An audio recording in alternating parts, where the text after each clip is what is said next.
Di mana-mana orang sangat mudah digeledah, ditangkap, disita barangnya, dipermalukan, dapat tindakan-tindakan yang tidak manusiawi. Itu adalah potret di mana Indonesia gambarannya seperti itu. Menurut pemerintah, pasal ini dibuat untuk membedakan antara tindakan penghinaan dengan kritik yang ditujukan kepada kebijakan presiden. Menteri Hukum Supratman Andi Aktas mengatakan, pasal tersebut tidak akan digunakan untuk membungkam kritik. Ia menyebut terdapat perbedaan jelas antara kritik dengan penghinaan. Karena itu penghinaan presiden dan wakil presiden tidak bisa digunakan untuk menjerat pihak yang mengkritik kebijakan presiden.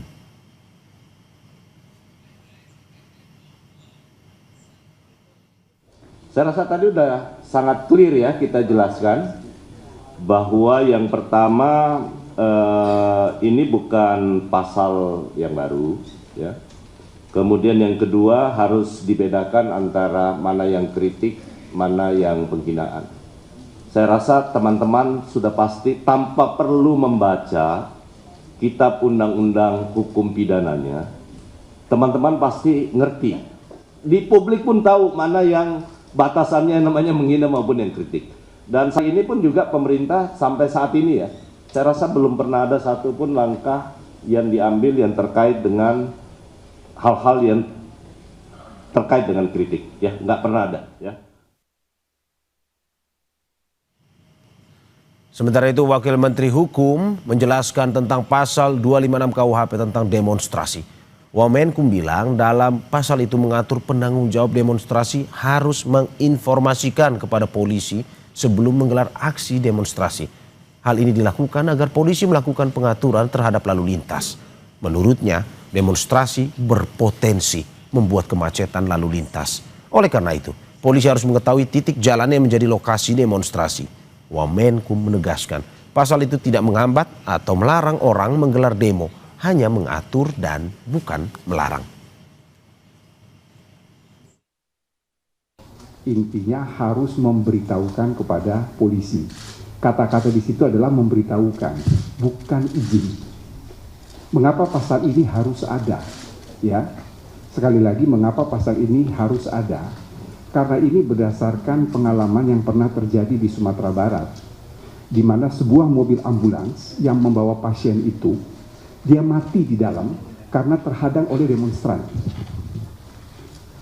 Jadi tujuan memberitahu ke aparat keamanan supaya bisa mengatur lalu lintas.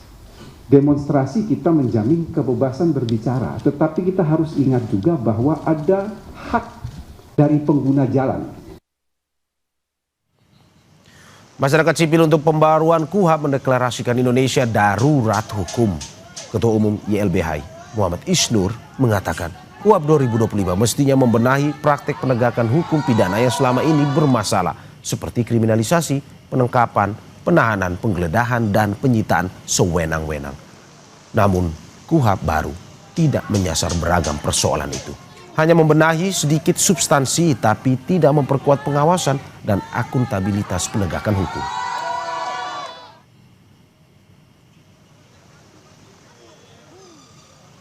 Di mana-mana orang sangat mudah digeledah, ditangkap, disita barangnya, dipermalukan, dapat tindakan-tindakan yang tidak manusiawi. Itu adalah potret di mana Indonesia gambarannya seperti itu.